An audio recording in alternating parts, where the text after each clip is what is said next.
എസ്തേർ അധ്യായം 2.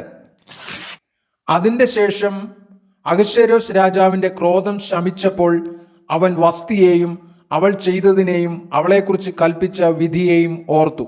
അപ്പോൾ രാജാവിന്റെ സേവകന്മാരായ ഭൃത്യന്മാർ പറഞ്ഞത്, രാജാവിനു വേണ്ടി സൗന്ദര്യമുള്ള യുവതികളായ കന്യകമാരെ അന്വേഷിക്കട്ടെ. രാജാവ് രാജ്യത്തിലെ സകല സംസ്ഥാനങ്ങളിലും ഉദ്യോഗസ്ഥന്മാരെ നിയമിക്കണം.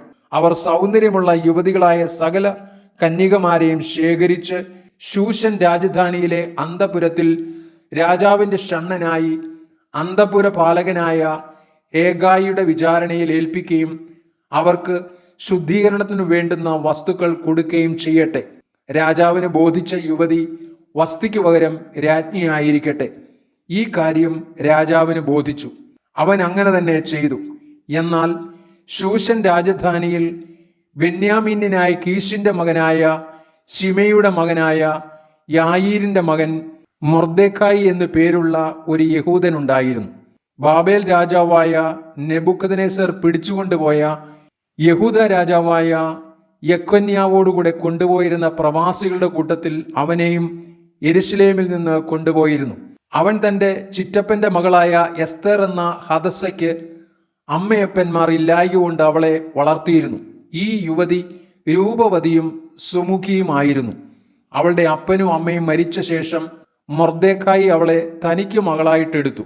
രാജാവിന്റെ കൽപ്പനയും വിധിയും പരസ്യമായപ്പോൾ അനേകം യുവതികളെ ശേഖരിച്ച് ശൂഷൻ രാജധാനിയിൽ ഹേഗായിയുടെ വിചാരണയിൽ ഏൽപ്പിച്ച കൂട്ടത്തിൽ എസ്തേറിനെയും രാജധാനിയിലെ അന്തപുര പാലകനായ ഹേഗായിയുടെ വിചാരണയിൽ കൊണ്ടുവന്നു. ആ യുവതിയെ അവനെ ബോധിച്ചു. അവളോട് പക്ഷം തോന്നി. അവൻ അവളുടെ ശുദ്ധീകരണത്തിന് വേണ്ടുന്ന വസ്തുക്കളെയും ഉപജീവന വീതത്തെയും രാജധാനിയിൽ നിന്ന് കൊടുക്കേണ്ടുന്ന 7 ബാല്യക്കാരത്തികളെയും അവൾക്ക് വേഗത്തിൽ കൊടുത്തു.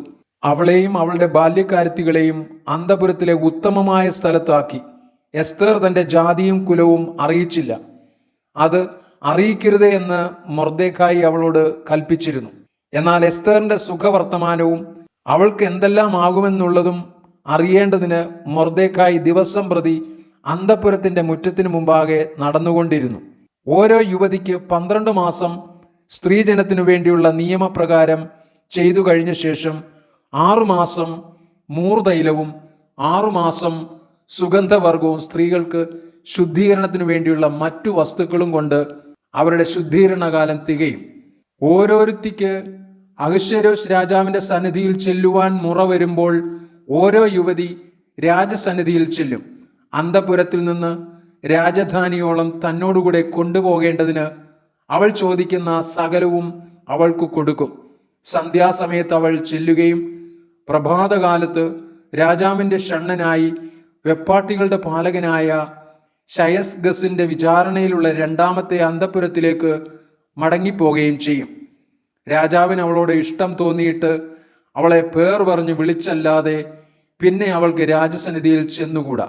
എന്നാൽ മൊർദെഖായി തനിക്ക് മകളായിട്ടെടുത്തിരുന്ന അവന്റെ ചിറ്റപ്പൻ അബീഹയിലിന്റെ മകളായ എസ്തേറിന് രാജസന്നിധിയിൽ ചെല്ലുവാൻ മുറ വന്നപ്പോൾ അവൾ രാജാവിന്റെ ഷണ്ഡനും അന്തപുര പാലകനുമായ ഹേഗായി പറഞ്ഞതു മാത്രമല്ലാതെ ഒന്നും ചോദിച്ചില്ല. എന്നാൽ എസ്തേറിനെ കണ്ട എല്ലാവർക്കും അവളോട് പ്രീതി തോന്നും. അങ്ങനെ എസ്തേറിനെ അഹശ്വേരോശ് രാജാവിന്റെ വാഴ്ചയുടെ 7ാം ആണ്ട് തേബത്ത് മാസമായ 10ാം മാസത്തിൽ രാജധാനിയിൽ അവന്റെ അടുക്കിലേക്ക് കൂട്ടിക്കൊണ്ടു ചെന്നു. രാജാവ് എസ്തേറിനെ സകല സ്ത്രീകളെക്കാളും അധികം സ്നേഹിച്ചു. സകല കന്യകമാരിലും അധികം കൃപയും പക്ഷവും അവളോട് തോന്നിയിട്ട് അവൻ രാജകിരീടം അവളുടെ തലയിൽ വെച്ച് അവളെ വസ്തിക്കു പകരം രാജ്ഞിയാക്കി. രാജാവ് തന്റെ സകല പ്രഭുക്കന്മാർക്കും ഭൃത്യന്മാർക്കും എസ്തേറിന്റെ വിരുന്നായിട്ട് ഒരു വലിയ വിരുന്ന് കഴിച്ചു. അവൻ സംസ്ഥാനങ്ങൾക്കൊരു വിമോചനവും കൽപ്പിച്ചു. രാജപദവിക്കൊത്തവണ്ണം സമ്മാനങ്ങളും കൊടുത്തു. 2ാം പ്രാവശ്യം കന്യകുമാരെ ശേഖരിച്ചപ്പോൾ മൊർദെഖായി രാജാവിന്റെ വാതിൽക്കൽ ഇരുന്നിരുന്നു. മൊർദെഖായി കൽപ്പിച്ചതുപോലെ എസ്തേർ തന്റെ കുലവും ജാതിയും അറിയിക്കാതെയിരുന്നു. എസ്തേർ മൊർദെഖായിയുടെ അടുക്കൽ വളർന്നപ്പോഴത്തെ പോലെ പിന്നെയും അവന്റെ കൽപ്പന അനുസരിച്ചു പോന്നു. ആ കാലത്ത് മൊർദെഖായി രാജാവിന്റെ വാതിൽക്കൽ ഇരിക്കുമ്പോൾ വാതിൽ കാവൽക്കാരിൽ രാജാവിന്റെ 2 ഷണ്ഡന്മാരായ ബിഗ്ധാനും തേരശും ക്രുദ്ധിച്ച് അഹശ്വേരോശ് രാജാവിനെ കയ്യേറ്റം ചെയ്യുവാൻ തരമന്വേഷിച്ചു. മൊർദെഖായി കാര്യമറിഞ്ഞ് എസ്തർ രാജ്ഞിക്ക് അറിവ് കൊടുത്തു. എസ്തർ അത് മൊർദെഖായിയുടെ നാമത്തിൽ രാജാവിനെ ഗ്രഹിപ്പിച്ചു. അന്വേഷണം ചെയ്താറെ കാര്യം സത്യമെന്ന് കണ്ട് അവരെ രണ്ടുപേരെയും കഴുവിന്മേൽ തൂക്കിക്കളഞ്ഞു. ഇത് രാജാവിൻ്റെ മുമ്പിൽ ദിനവൃത്താന്ത പുസ്തകത്തിൽ എഴുതി വെച്ചു.